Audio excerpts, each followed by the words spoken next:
What's up, everybody? Hiba Chic. You're the first person here. Welcome. Welcome, everybody. It's Friday. At least it's Friday where I live. Hey, everyone. What is up? Yo. King Lols. What's up, everyone? What's up? Hey, Redden. What's up, everyone? Mark here. We'll talk about programming, app development, web development. Ask any questions you want. This is what I do for a living.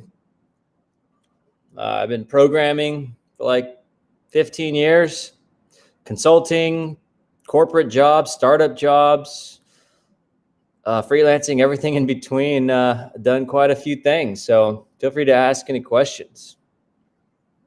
I'm a VB6 old dog, old school. Nice. Hey. Learning Python. Nice. That's great. Upwork versus approaching local businesses for freelancing work. Developer Dan. You could do both. So if you approach a business, you just got to have a plan, right? And it's the same kind of plan that I would give, or I'd want someone to have even for Upwork, where you pick your niche and you focus on it. So when you go to the business, you need to add value, right? So if I'm contacting a lawyer, I should understand the pain points lawyers have.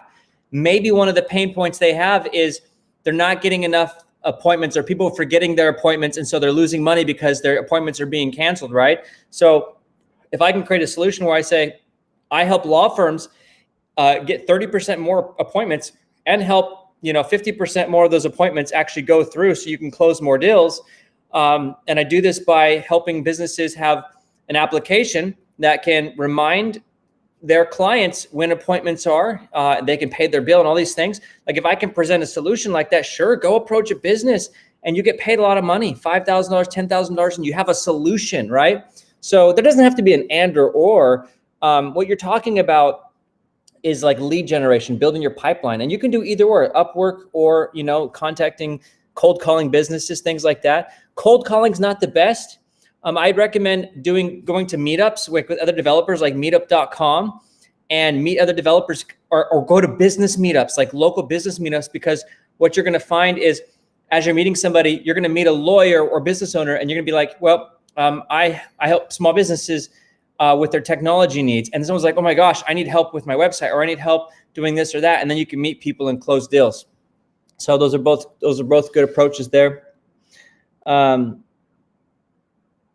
wait for the DevSlopes freelance program. Yeah, Josh, I'm right now I've got my amazing designer, Andre, working on the designs for that. And I should have the registration up here soon for that. Someone's asking, what is freelancing? Freelancing is where you do work for other people or businesses, but you do it under your own name, your own business. You're not working for a company. So you close deals, clients pay you money to do work for them. Freelancing is awesome because it allows you the opportunity to work wherever you want. I know of some freelancers that actually travel the United States in an RV doing work. It allows you freedom and time. You can manage your own schedule. You can make a lot of money that way as well too.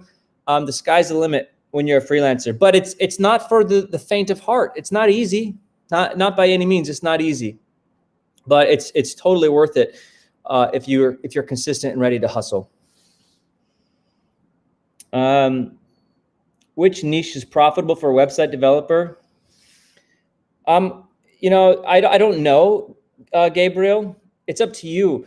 What I recommend people do is find something that you're passionate about, that you could imagine spending a lot of time with. For me, if I was going to get back into consulting with programming as a freelancer, I'm really interested in coaching. I'm interested in sales and marketing, things like that. So I would try and find clients in that realm that I could help, that I would enjoy doing the work on. So it's not about which niche is most profitable as much as finding something you're interested in working on. I will say, if you go after small businesses, those are the people who have money.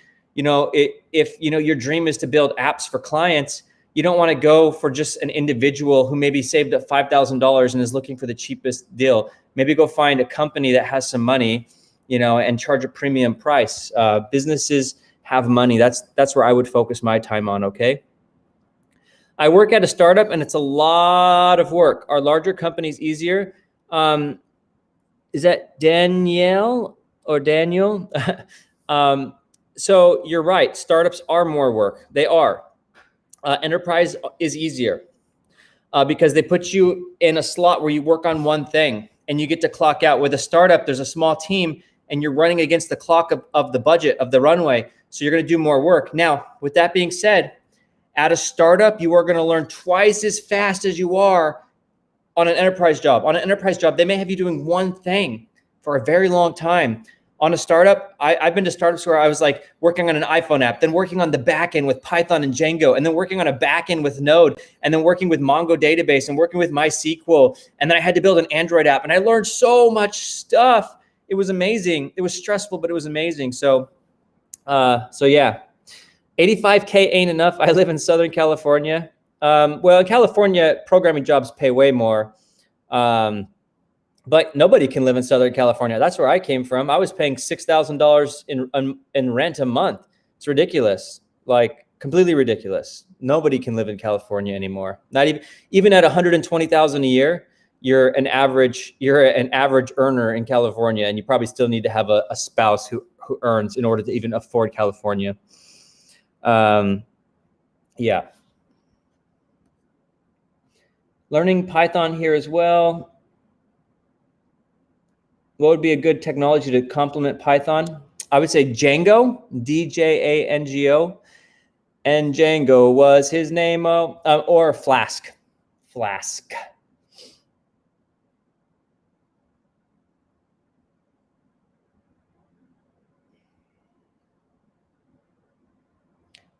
I have 2 years in mechanical engineering department. I want to leave college and continue learning and get a job. What do you suggest? Rashwan, learn the tech skills right now, get a job, then you can quit college or do whatever you want. You know, just go get yourself a job. Go learn some practical skills. What about .NET Core? It's awesome. Lots of opportunities with that. Love it. It's a great technology. All right, let's look at here. Love your iOS and Unity courses. Thanks. Which enterprise software tool technical skill should I learn to make the most money on my own? It's a hard question to ask. There's lots of opportunities. Before you start thinking about money, just think about something that you enjoy, because all those tech jobs, they pay a lot of money. So let's get straight to the point. How do I go from self-learning as a beginner to the point of securing a remote job? So look, if you're trying to get a full-time job remote as a beginner, it's very hard. It's very hard. Of all the many thousands of people I've taught and helped get jobs as programmers, very few on their very first job, very few get remote. You typically need to have like a good year of experience at a company before someone's willing to trust you remotely. Now, if you want to go freelancing, that's a completely different story. You can work remotely from day one, but it's very uncommon for a brand new developer, a junior person, first job to be remote. Near impossible. I wouldn't even shoot for it. Freelancing, yes.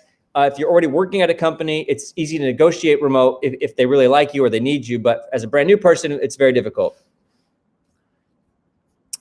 Is Spring Boot losing popularity? I know it's good for enterprise. Lots of companies using it.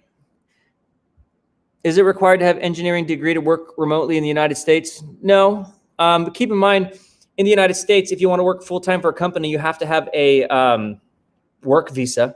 It's hard to work remotely unless what some US companies do is they'll hire a firm like in UK, and then UK outsources to like, India and other places, and then they get to work for the big companies, but for a full-time job, it's not really likely.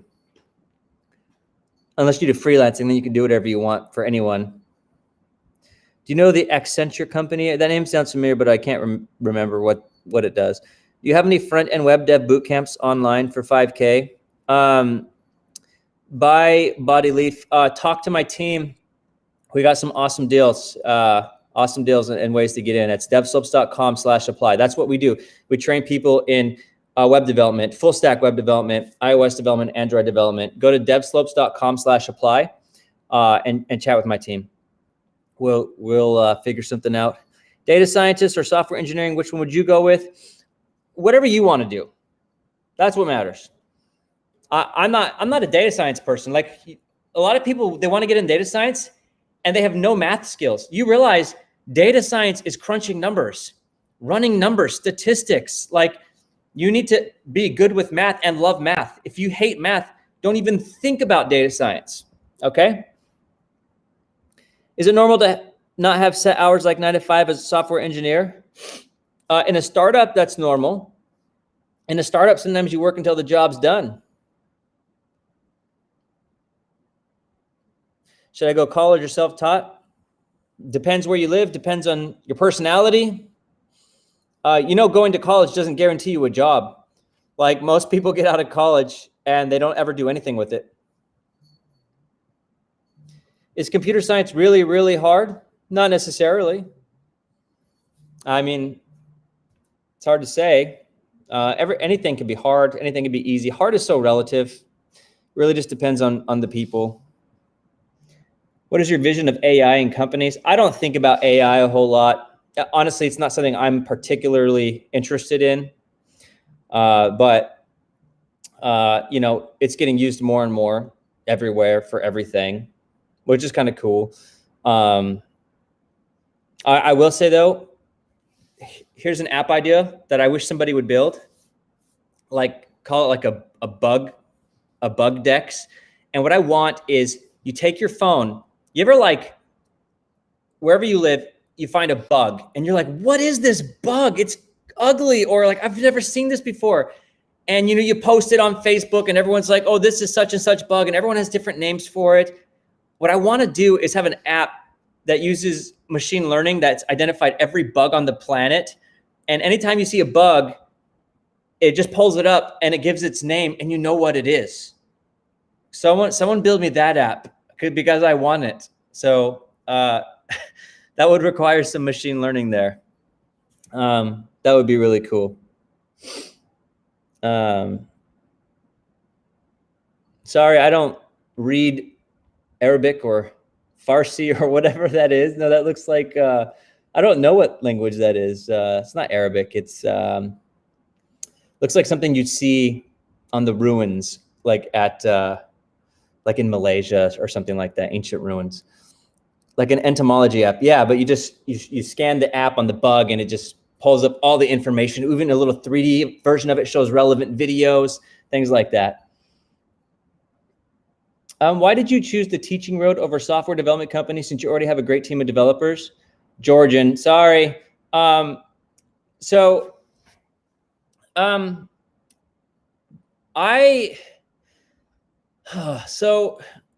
built a lot of apps, had a lot of products, and they all failed. One after the other, after the other, after the other, after the other. I learned so much. And then DevSlopes and teaching was just another business idea, but this one worked. This one took off and had a lot of success. I'm an entrepreneur and developer. A lot of people are just developers, and that's fine. Those are people that I help. But I've always been an entrepreneur. I didn't realize this in the beginning so much, but that's what I was at heart. So, why did I create DevSlopes? It's because I wanted to create something for myself. I wanted to help people like me who needed to teach themselves on their own. Consulting's great. At one point, my consulting company, when we built apps and websites for people, we had like 15 people. That's stressful. That's really stressful. You want to run a company with 15 people and have 10 different projects, different deadlines. What if things go wrong? Different clients, like, it can become really stressful. So, I try to minimize stress, increase opportunity, increase revenue. And I like doing things that help people. That's what I found out about myself. So that's another thing. That's another thing that all of you should consider as you're learning to code and getting into tech, is who you want to be, right? It's not all about the money. Okay. It's about what you like doing the most. I get a lot of questions, like, people say, what's the thing that pays the most money that I should do? It's like, well, if you do something that you're not passionate about, you're going to want to quit. Right. So find something that you're really passionate about and do it. For me, I found out that I like running businesses and creating things and products and helping people. I don't like sitting on a chair coding all day. Like, I've done it so many years, but I can do it. But what I like more is helping people and building products. So find out who you are, and that's how you should build your tech path. That's how you should figure out what you want to do. And yours is going to be different than mine. How's the work-life balance with a software engineer career? Trevor, if you go work for an enterprise or a big company, it's pretty easy. You go in at like 8:30 or 9 a.m., you clock out like at 5 or 6. They don't call upon you to do much else. You often get benefits and things like that. If you go for an enterprise company, you're going to live the good life. If you go for a startup, you're going to have a crazy, crazy life, super busy, but you're going to make more money right out of the gate. Startups pay higher wages. And of course, if you do freelancing, you're responsible for the code and for closing the deal. So, and for bringing in the money. So there could be some stress there, and managing your work-life balance is harder as a freelancer because you don't have a set schedule. All right, Laravel versus Django. I mean, you can use either of those. If you're an expert at PHP already, then obviously use Laravel. If you're starting from scratch, then I would say use Python and Django. I think PHP is not a great language to start learning as something new. I think it's antiquated.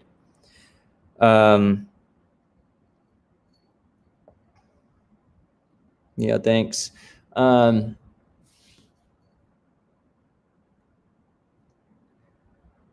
to learn coding completely till advanced levels fast. There's nothing fast about any of this.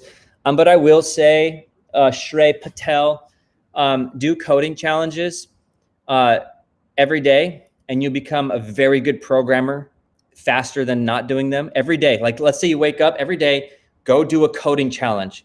If you want to get started, you can go to 30daycodechallenge.com. That's our challenge. And we give you 30 days of missions. It gets harder and harder and harder and harder. And we have advanced missions too. Every day do coding challenges. That's the fastest way to become more advanced, okay? What do you think about learning PHP? I think don't learn it. I think it's antiquated language. If you already know it, that's great. Or if you love WordPress or Shopify and that's the realm you want to get into, sure, learn it. But otherwise, I think there's much better languages to learn.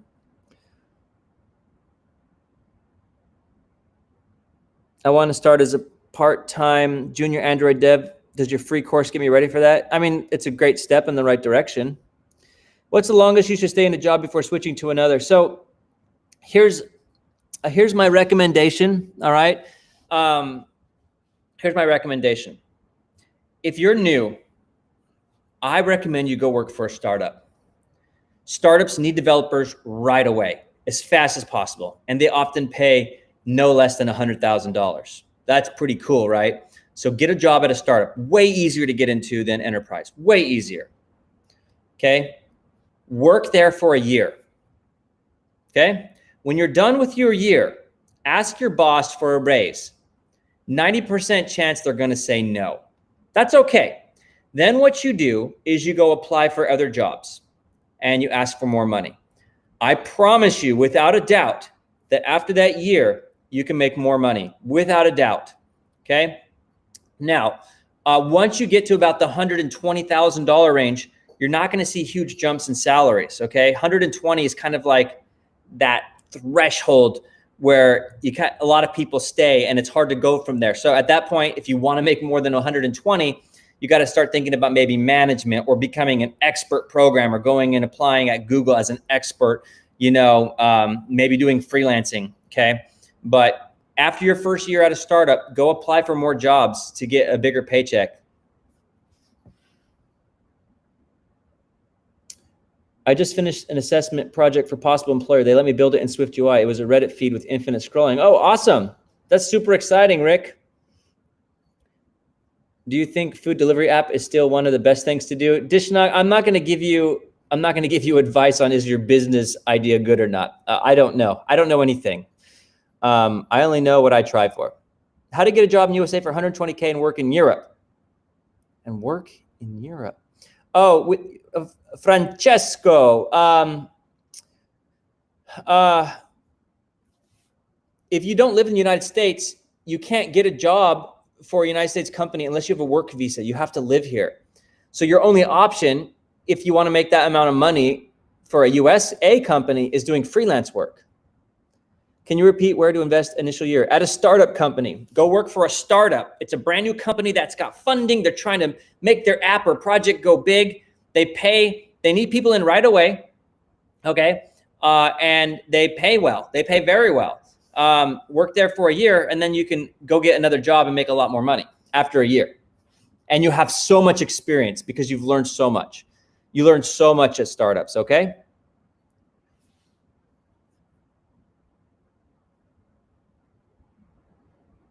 I'm just looking at the comments here.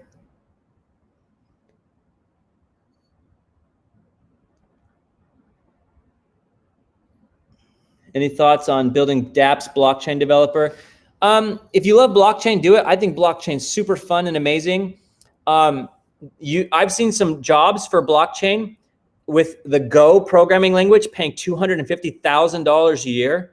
That's pretty cool. Also, you can build smart contracts, and I know some smart contract developers that make $300,000 a year using Solidity. Like that's for job wise. Of course, you could build your own apps and products as well too. So lots of opportunities there if you're interested in it. That's what I'm saying. Pick a path that you love and then stroll down that path. Be dedicated to it. Is Flutter and Dart easy to learn? It is pretty easy to learn. It's pretty amazing. What do you recommend for backend developer, React or Angular? Either of those are going to work for you. I will caution you that React only does the user interface. It doesn't do anything else. So like modeling your data, your networking, your APIs, your data management, your services doesn't do any of that. You got to figure out what you want to do for that. With Angular, it's all built in. You don't even have to think. You just follow their box and they'll tell you what to do. I'm finding it very difficult to use Android Studio. How to get used to it? Yeah, anyone who's an Android developer will tell you, like, that stuff's hard. Android's hard. It's quirky. It's got problems. You know, you just got to keep on trucking. How can I enroll in your web program? Go to devslopes.com/apply and reach out to us. Ben, I just watched one of your videos. I like what you say about having a path. So I understand I need to learn Swift. What's the full path? Then is there a site? What do I do? Ben, for an iOS developer, you said Swift. You just need to learn Swift and UIKit. That's like the framework. Okay. Get really good with that. To be able to get a job, you need to be able to be a master of networking. That means your app can talk to APIs. It can authenticate. It can download JSON. You can parse it and show it in the app. Okay. Then you're probably ready to start applying for jobs. I also recommend learning Swift UI because a lot of companies are now adding that into their projects and moving in that direction. It is the future. Absolutely. So definitely start learning that.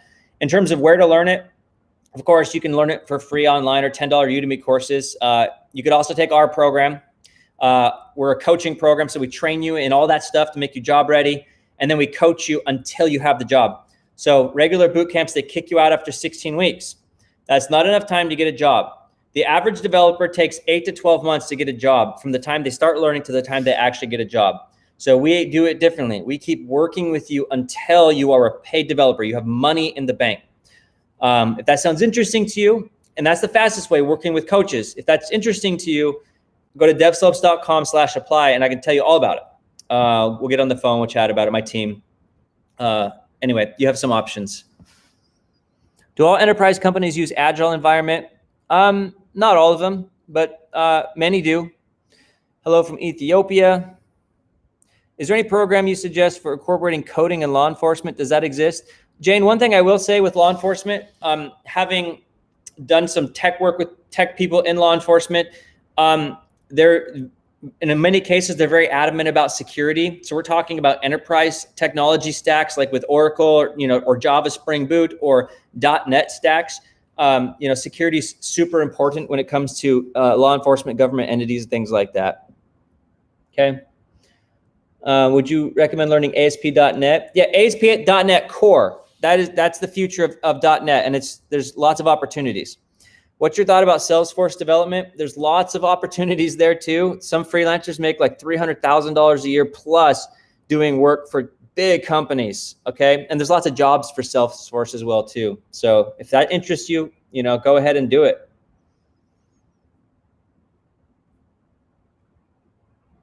Can I use React to build enterprise applications? Yeah. Big companies use React. Airbnb, a whole bunch of other companies use React. Currently working as a software dev in a startup for 2 years. I want to work for IT giants. Any suggestion? Yeah. If you want to work for FANG, like Facebook, Google, Apple, what you want to do is get really good with code. So, there's one thing to build projects and to talk to APIs. It's a whole nother thing to really enhance yourself as an engineer, understanding data structures and common algorithms, but those data structures, understanding them intimately and how to work with them, fast algorithms, slow algorithms, what's the best tool for the job, critical problem solving, innovation, right? So you're gonna want to be really good with code. So you wanna be at advanced levels at the programming language. You also want to be at advanced levels for data structures and algorithms. And you do that by doing coding challenges, by solving problems. If all you're doing all day long, like most startups do, is talking to an API and showing it in the user interface, that's not enough to get you a job at Google. You need to build complex solutions, okay? Like think of something like this. Imagine using on iPhone, instead of just using the built-in frameworks, you use core audio and you build audio buffering so you can stream down audio packets from a service and play them while it's streaming and download them and cache them so it's really fast versus waiting for the whole MP3 to file to play or doing some live streaming thing. Like there comes a point when or like building like a cryptocurrency app, like a Bitcoin wallet where you're using cryptography and algorithms and doing stuff like that is really going to help you be really good and solve critical problems at those big companies. Does your company also help secure work for remote developers? Yeah, well, remote or in person, it's all the same. But just know that as a brand new developer, it's harder to get remote jobs. So what our path is, when someone comes into DevSops Academy, we recommend and we push them to do some freelancing work. Take on a few freelancing projects so you can fill up your resume. Then start applying for jobs at startups. Okay, startups are the easiest entry into this industry. Then work there for a year. So maybe you make $85,000 at a startup. Work there for a year. Go ask for another job for $100,000 or $120,000, depending on your confidence level and skill level. And within a year and a half, you're now making $120,000. So that's the path that I recommend to our students: is freelancing 3 to 5 projects to put on your resume. Go get a job at a startup, work there for a year, then go get the next level up in your job. All right. Yeah. I'm interested in Golang and WASM. I don't know what that means. The second part means. Which career would involve those? So lots of companies are using Go for their backends. And a lot of companies are actually replacing C++ with Go for even some embedded systems. Go is much easier to write than C++, which is really cool. So a lot of embedded systems are using it. It's being used heavily in blockchain. All right. It's a really cool language. If you just get really good at it, like the programming language itself, like in some other cases, like Python or JavaScript, learning the language by itself is not enough. Like even if you're a master with it, like you have to know all these other things like JavaScript, HTML, CSS, React. But with Go, they actually have lots of jobs just for advanced Go programmers. And they'll put you on an API or maybe put you in an embedded system, who knows? But if you know the language in and out as an expert, you can really get a job anywhere that's hiring for Go. And some of those jobs pay a lot of money. $250,000 I saw the other day for an advanced Go programmer, okay? Rust, same thing with Rust. Someone's mentioning Rust. That exact same thing is happening with Rust. Is Kivy good for app development? I don't know what that is. I know this is out of topic, but how would you define the actual work of a software architect? This typically happens at big companies. And this is one of my favorite jobs. In fact, one of our students is a software architect, and he makes $180,000 a year with this job. But basically, what you're doing is you're designing software. So from a holistic perspective, what microservices are we going to have? Mobile apps, desktop apps, what kind of services, cloud infrastructure, how are we going to host it all? How are we going to build it all? You're architecting software to service your needs. And these roles typically only exist for bigger companies where they're building lots of projects because, someone needs to be designing these things. And a lot of cases, if it's just a single company, the software architect is the CTO, okay? That's the person who's architecting the software for a single product. But that particular role, software architect, is usually for bigger companies who are building lots of software products, and that's kind of all that they do. is design it. And it's really fun. I love building out services and software and things like that from a holistic perspective. All right. Is there any scope of Flutter as a freelancer? Yeah, you can do some awesome stuff with Flutter. You can build iOS and Android apps, as a freelancer. Hey, ladies and gentlemen, I'm going to wrap this up. I do this Monday through Friday, 3:30 p.m. Central Time. It's Friday, so that means I'll be here again on Monday in Texas time. And if you're interested in working with me and my team, becoming a developer, we'll actually help you get a job. Go to devslopes.com/apply, and we'll work with you until you're a paid developer. And we also help people become freelancers. If you want to become a full-time freelancer and make money working from home, remotely, whatever, we help with that as well too. So devslopes.com/apply.